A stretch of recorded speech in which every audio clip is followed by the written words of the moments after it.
Eu quero falar hoje uma palavra bastante conhecida. Vamos dizer assim, conhecida porque nós ouvimos falar bastante acerca dessa palavra. E geralmente, com bastante frequência até, né? Nós, quem acompanha o Instagram da igreja, nós comentamos que nós falaríamos sobre o caminho do inferno. Há um caminho para o inferno, isso é fato, né? Mas você não precisa fazer nada para caminhar para lá. Isso é uma realidade dura. Naturalmente, todos estamos caminhando para lá. Originalmente, todo homem caminha para lá. Se não fosse a graça de Jesus, se não fosse a graça de Deus, inevitavelmente todos terminaríamos lá. E um dos pontos que eu quero justamente trazer alguns alertas, alguns princípios e algumas advertências para identificar o caminho do inferno.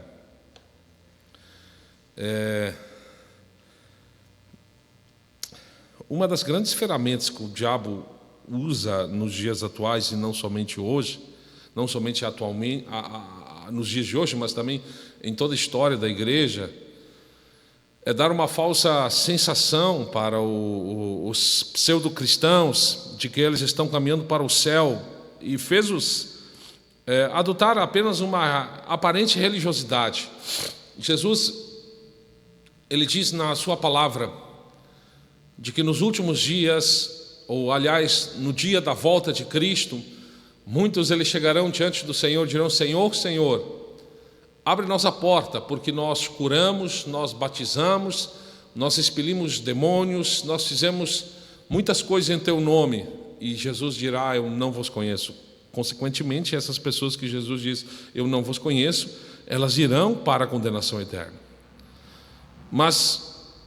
E isso nos leva a acreditar de que nem todo aquele que diz Senhor, Senhor, nem todo aquele que pisa dentro de uma igreja, de fato, é um salvo. Por isso a ideia de nós simplificarmos o culto, simplificarmos a palavra de Deus, e não adulterar a palavra de Deus, para que nós venhamos entender. A estrada, C.S. Lewis, ele vai dizer assim: a estrada mais segura para o inferno, ela é gradual. Ela é uma ladeira suave, com chão suave, sem curvas acentuadas, sem avisos de quilometragem, sem placas indicativas de sinalização. Quando você, quem é motorista, quando você chega num decidão assim, hoje com carro a injeção eletrônica não é mais viável fazer isso, mas antigamente, quando eram os caras, botavam no banguelão e o carro ia tranquilamente, cera abaixo. O caminho do inferno é basicamente assim. Não tem nenhuma advertência. O caminho do inferno é um declive. E em cada passo que os caminhantes para o inferno dão, eles são atraídos por um prazer que não é Deus. E nem aponta para Deus. Não há nenhuma perspectiva de encontrar Deus nessa descida para o inferno. O pior castigo, a Bíblia diz em Romanos que o pior castigo, Deus ele entregou estes homens a seus próprios desejos. Eles não querem Deus, eles não buscam por Deus. Então, as alegrias, os contentamentos, eles vão sendo moldados para cada vez mais desejar e amar as distorções do bem, as distorções da beleza. Se você analisar um pouco a cultura, a ideologia que nós estamos vivenciando hoje, eles estão chamando, assim como a Bíblia diz, eles estão chamando o bem de mal, a escuridão de luz, e estão contradizendo os princípios da palavra de Deus. Então, entre as placas, C.S. Lewis vai falar que não há placas, mas vamos colocar algumas placas nesse declive para o inferno, entre as placas que estão lá fundamentadas e indicam claramente que nós estamos caminhando para lá. Uma daquelas diz: siga o teu coração, faça o que te faz feliz. Nós como cristãos entendemos que a nossa alegria está no Senhor e o nosso coração é enganoso. E nós precisamos entender que nós não podemos estabelecer a nossa própria vontade, mas sim seguir a vontade de Deus Pai. Então, eu entendo que o inferno, ele é um local, mas ele também é um estado. É um estado das pessoas que perderam totalmente a sensibilidade, a vontade de buscar a Deus. Para fundamentar essa palavra, 2 Coríntios 5, 21 diz: Deus tornou pecado por nós aquele que não tinha pecado, para que nele nós tornássemos justiça de Deus. E Efésios 5, 1, 6 diz: portanto, sejam meus imitadores de Deus, como filhos amados, vivem em amor, como também Cristo nos amou e se entregou por nós como oferta e sacrifício e aroma agradável a Deus. Entre vocês não deve haver senão, nem sequer menção de imoralidade sexual, nem de qualquer espécie de impureza nem cobiça, pois essas coisas não são próprias para os santos. Não haja entre vocês obscenidades, conversas tolas, nem gracejos imorais, que são inconvenientes, mas ao invés disso, ações de graças. Porque vocês podem estar certos disso. Nenhum imoral, nenhum impuro, nem ganancioso, que é idólatra, tem herança no reino de Deus, no reino de Cristo. Ninguém vos engane com palavras tolas, que é por causa dessas coisas que vem a ira de Deus sobre aqueles que vivem na desobediência. Como é que nós podemos ter convicção e certeza que nós estamos palmilhando o caminho que leva ao céu? Eu creio que nós vamos abordar isso em um próximo momento, mas uma das coisas que eu posso afirmar de uma forma bem categórica aqui nessa noite: falsos ensinos nos levam ao inferno. Falsos ensinamentos nos levam ao inferno. Primeiro ponto: se você vive no pecado, você está indo ao inferno. Se você ama e é amigo deste mundo, você odeia a Deus. E a Bíblia diz que aquele que ama o mundo e é amigo das coisas do mundo, ele tem inimizade com Deus. O que significa isso? É viver em pecado e não se arrepender. A Bíblia diz que nós, como filhos de Deus, eventualmente nós vamos pecar, natural. Todos nós pecamos, todo dia praticamente. Mas o que seria esse viver, amar a Deus? É quando eu cometo o pecado e não me arrependo. Isso gera condenação para mim. Nenhum dos que nasceram, diz o apóstolo João, vivem no pecado. Quer dizer que o pecado não domina sobre ele. Hebreus 2:1 diz: portanto, precisamos prestar muita atenção às verdades que temos ouvido, para não nos desviarmos delas. Por isso é tão fundamental nós estudarmos a palavra de Deus. Não é qualquer coisa, não é uma superficialidade que vai nos manter em pés. Nós precisamos aprender a palavra de Deus para nós não sairmos dessas verdades. Hebreus 4:11 diz: portanto, esforcemo-nos para entrar nesse descanso, mas se desobedecermos, como no exemplo citado, nós cairemos. Hebreus 6:4 vai dizer: pois é impossível trazer de volta ao arrependimento aqueles que já foram iluminados, que já experimentaram as dádivas celestiais, se tornaram participantes do Espírito Santo, que provaram da bondade da palavra de Deus, dos poderes do mundo vindouro, e depois se desviaram. Sim, é impossível trazê-los de volta ao arrependimento, pois rejeitaram o Filho de Deus e voltaram a pregá-lo na cruz, expondo a vergonha pública. Há um risco muito grande quando nós somos levados por falsos ensinos. Há um risco muito grande quando nós somos instruídos em um caminho falso. Há um risco muito grande de gerar uma pessoa que está caminhando no inferno, a não ser a cruz de Cristo, a não ser a graça de Cristo. Essa é a vereda, esse é o caminho ao inferno. Se por um lado nós cremos que as boas obras não salvam, mas do outro lado nós precisamos admitir que a presença das boas obras é um indicativo que nós estamos caminhando para o céu. Mas esse processo não adianta apenas as boas obras, porque nós queremos sempre saber: poxa, será que eu estou caminhando ao céu? Você precisa analisar os teus próprios frutos à luz da palavra de Deus.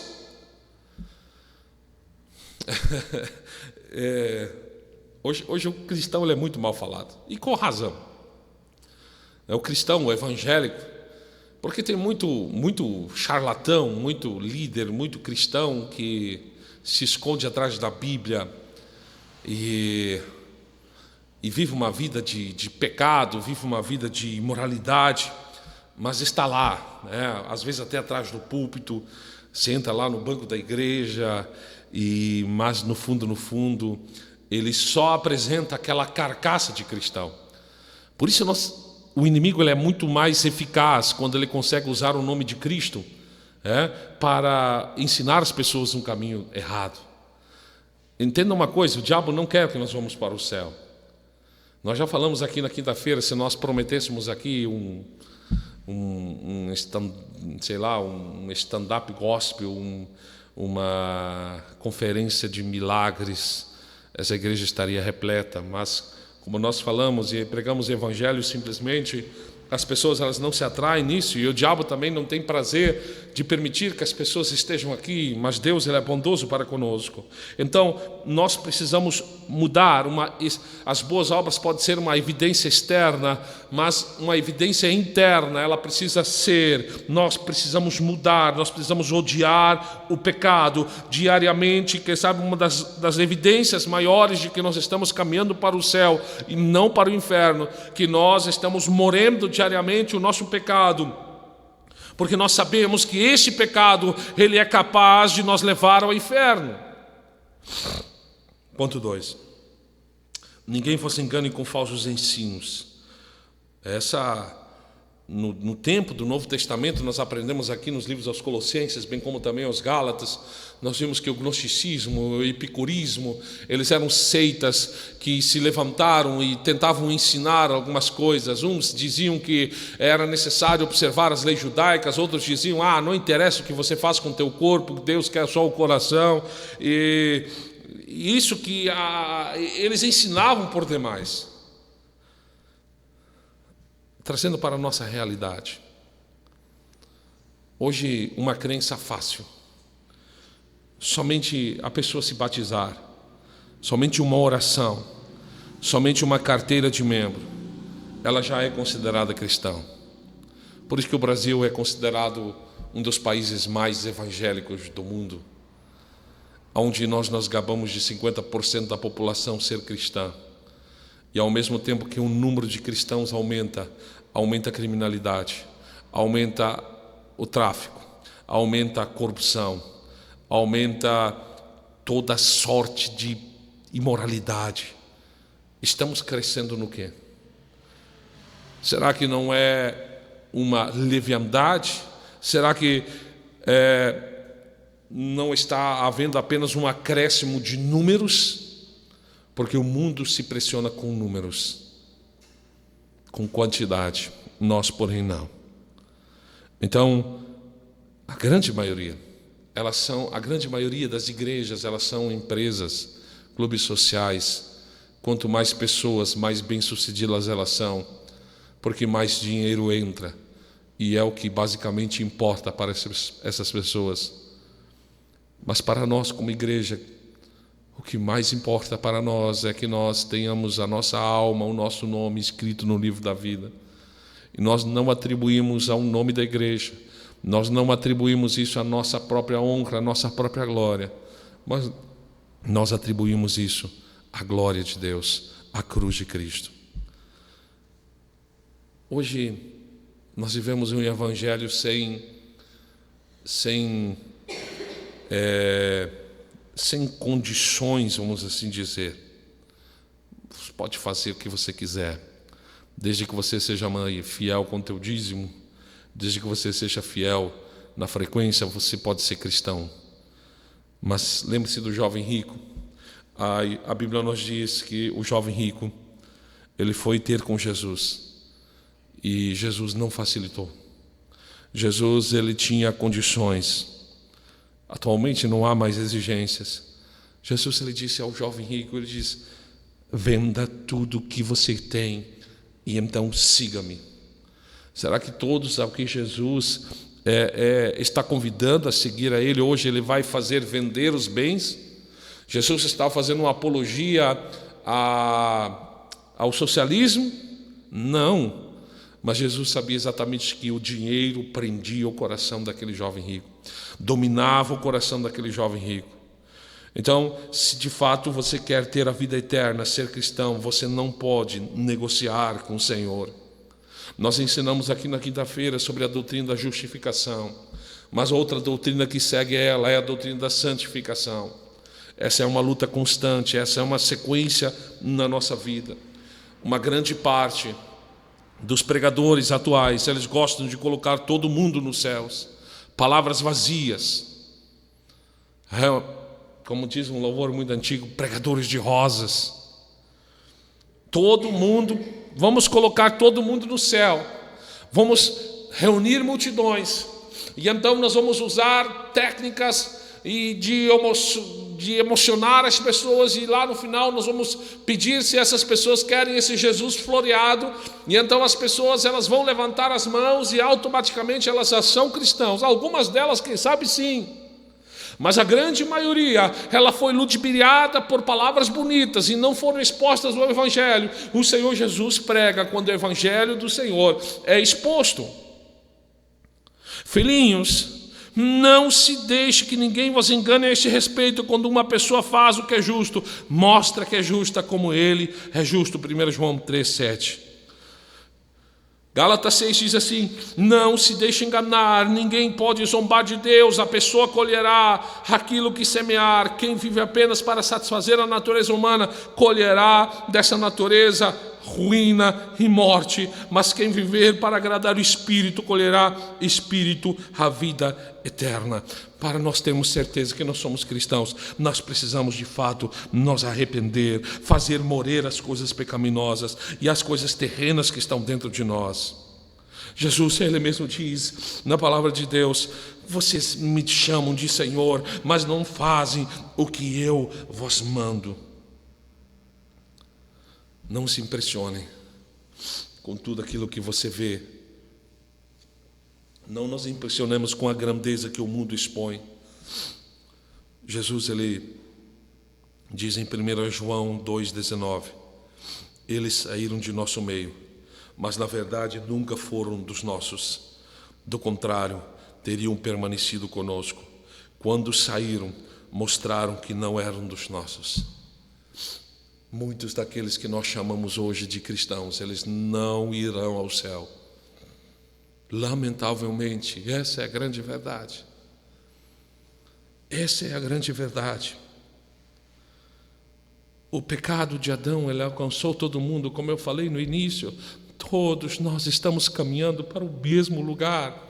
Naturalmente, todo homem sob Adão caminha para o mesmo lugar. Todo homem é um ser moralmente corrupto, é hostil para com Deus, indisposto a se submeter à vontade de Deus. Todos esses homens são capazes de cometer os pecados mais perversos. Todos esses homens são merecedores da ira de Deus. As Escrituras, elas são claras. Nós não vamos ter nenhum álibi, nós não vamos ter nenhuma possibilidade de habeas corpus. Todos justamente serão condenados. E essa é uma verdade apavorante, mas ela deve ser crida, ela deve ser aceita, se nós pretendemos sermos salvos em Cristo Jesus. E para encerrar, eu quero somente meditar neste versículo nessa noite. Salmo 130, o verso 3. Se tu, Senhor, observares as iniquidades, Senhor, quem subsistirá? Um dos primeiros pontos que nós falamos aqui na quinta-feira foi justamente isso. Qual é a condição para nós nos livrarmos do caminho do inferno? Primeira condição: reconhecermos que as nossas iniquidades, elas são merecedoras de punição e elas nos levam ao inferno. Ponto. Porém, diz o salmista, contigo está o perdão, para que sejas temido. Em outras palavras, para que sejas adorado, para que sejas glorificado. Eu não quero ser maçante nessa novamente e voltar a falar aquilo, mas a nossa o nosso livramento do caminho do inferno não se remete à nossa glória, não se remete a nenhum pastor. O nosso livramento do caminho da condenação somente está com o Senhor, para que Ele seja temido, para que Ele seja adorado. Os nossos pecados, em primeiro lugar, como nós já vimos aqui, eles ofendem a Deus somente. Mas como é difícil nós reconhecermos que nós somos pecadores. É muito mais agradável nós entrarmos num domingo à noite em um local, em uma igreja que se diz Igreja do Senhor, e lá nós ouvimos falar o quão especiais nós somos, o quão maravilhosos nós somos, o quanto Deus se importa conosco. Isso são meias verdades. É duro quando nós ouvimos que os nossos pecados nos levam à condenação. Sim, é duro, mas é necessário. Primeiro o diagnóstico, depois o remédio. Sem diagnóstico não tem remédio. Você pode tomar remédio às vezes para uma outra, se você não tem um diagnóstico certo. Há um caminho que leva para o inferno. E muitos cristãos caminham nele. Mas você está aqui nessa noite justamente para que você use essa palavra e você possa alertar aqueles que estão caminhando para lá. Isso é uma dura realidade. Pessoas estão indo, pessoas estão descendo, pessoas estão sendo chamadas dia após dia para a morte. E muitos desses estão indo para a condenação. Mas Deus não vai deixar que os seus escolhidos, que os seus eleitos vão para a condenação. Eu entendo que se você está aqui nessa noite, é porque você recebeu o chamamento de Deus para a salvação. E é consequentemente o livramento da condenação. Você para e olha, às vezes a gente brinca, e aí tem aquele meme, diz, os camaradas entram no metrô e dizem, nós podíamos estar roubando, matando, traficando, mas nós estamos aqui cantando para ganhar uma gorjeta. Nós pensamos muitas vezes, nós poderíamos estar levando uma vida depravada, uma vida imoral, um dinheiro fácil, mas por que nós não fizemos isso? Porque há a presença do Espírito Santo em nossa vida, que nos diz que nós precisamos ser pessoas dignas, pessoas com bons frutos, pessoas que exalam boas obras, que exalam o bom perfume de Cristo. Por quê? Não para agradar as pessoas, mas para glorificar a Cristo. Para glorificar a Cristo.